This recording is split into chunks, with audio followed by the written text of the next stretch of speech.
All right. Now, I'm going to let Mr. Chaltiel jump in, and then we're going to let the ladies John, jump in. you're absolutely right.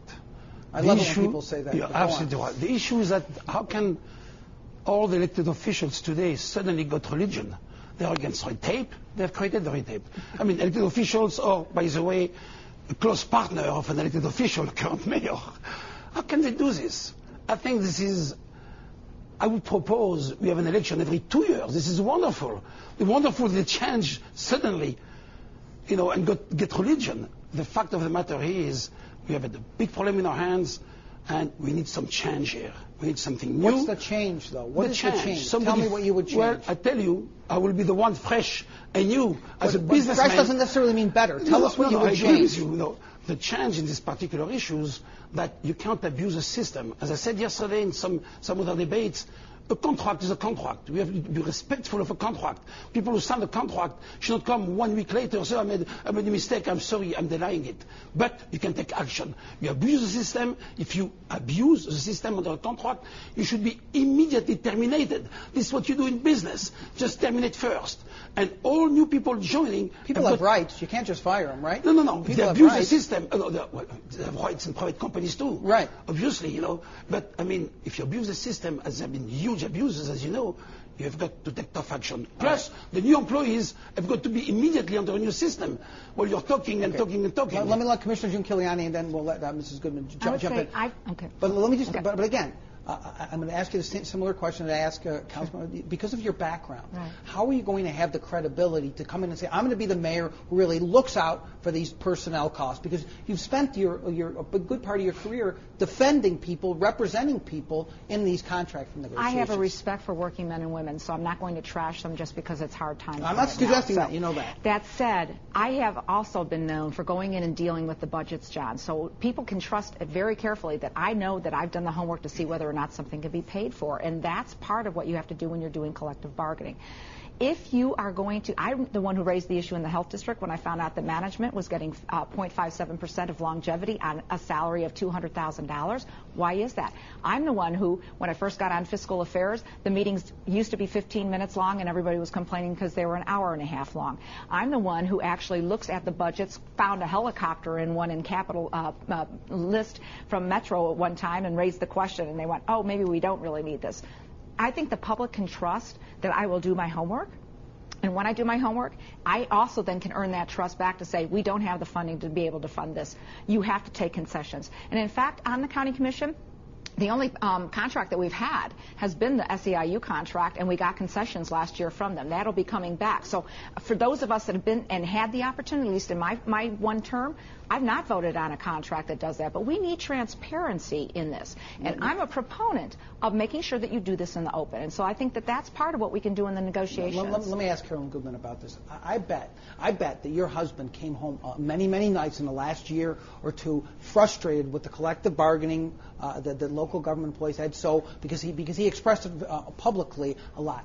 Let's get into this issue that's going on around the country. Should public employees be able to collectively bargain? Well, let me back up. You said you have to answer that question eventually. I will. Okay. Just don't forget the thought. And I have to correct my other non-politician here. The fact is, the city, I damaged this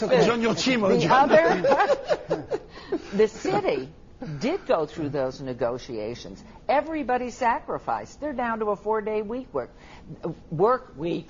In addition to that, the firefighters of the city did come to an agreement. That did happen in the city. It didn't happen overnight. It was a great deal of work and sacrifice by all, with a lot of machinations in between. And yes, my husband suffered a lot through that because he has friends that are in the fire department, and he has a lot of constituents. Did he ever say, I wish they didn't have collective bargaining rights? No, he would go and have another Bombay Sapphire. It was after 5. Should they have collective bargaining rights? Because a lot of people think you could save a lot of money if they didn't. I can never speak for him because he has. I'm asking you. As far as I'm concerned, you need a voice. One person alone can't get things done. So they should have collective bargaining rights. I believe in collective bargaining. I assume that you think that they should. I believe the Constitution guarantees that right of all workers to contract collective bargaining is in the Constitution? I got to read my Constitution again. The right to contract again. is in the Constitution, and you need to brush up on that because the right to do that is in the Constitution. And I think you can't take away people's rights. It is their choice. It is their right to choose to collectively bargain if they choose. Anybody here think that collective bargaining should be outlawed, should be restricted? Anybody think? Commissioner Jim Kiliani's actually said it should be more transparent. Hey, John, I need to jump in because this is probably the core issue in my campaign, and it was brought up. Everybody's finding religion. Well, some have been talking about this for 10 days. The cutting back and reducing government. I've been doing it and talking about it for 10 years. And back then, we were talking about getting rid of things like longevity, automatic COLAs, automatic merit increases without any kind of performance standards. And some of those things have, in fact, been initiated even during the good times. But now is the best opportunity we have had to change the face of government. And collective bargaining, which is going to be a piece of it, has to be done under this new rule, this new reality, where we do not have the money to pay. So you look for things for the sustainability. You create a new public employee, be it next year or 5 years from now.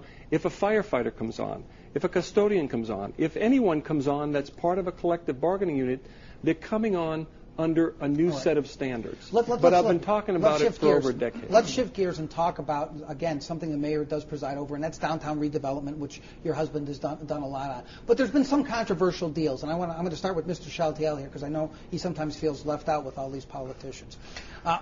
This is the deal to sell. Neonopolis? No. You want to talk about You're a de facto politician by marriage.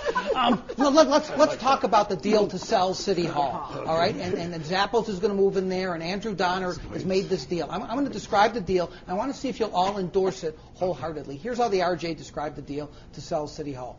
It calls for a $3 million down payment, with the city providing $22 million in seller financing with two notes. One, worth $17 million, calls for payments through 2043 at a fixed interest rate of 5.125%, while the other, at $5 million, comes due entirely the same year with no interest or interim payments. Further, the city would accept a lower repayment priority than the $18 million loan from another financial source, money that would go to remodeling City Hall into a corporate campus. Here's what a real estate expert told the RJ about that deal. There is a legitimate purpose in trying to boost downtown and job creation, right? Otherwise, I would have to think the city, I would hate to think the city would do a deal this dumb. Was this a dumb deal? I don't know the details of the deal. I just told you the details. No, but I know, I do respect third party for all the deals we should be doing, and some candidates have talked of transparencies. We need to have this so we understand the true economic impact. I think it's a good deal if the total economic impact of bringing 1,000 employees to start is positive. And you have to look not 1 year or 6 months, over a 5 or 10 years period. So like everything else, we have to base on judgment, on facts, factual analysis, and we have to stop business as usual, politics as usual. I have strong objections myself when a city put a lot of money, and Neonopolis, an example, to have a big failure with huge dollars wasted from taxpayers. And the usual deals, as you know, private-public partnerships. If you make money, the private sector takes it. If you lose money, the taxpayers pays for it. I'm totally opposed to it.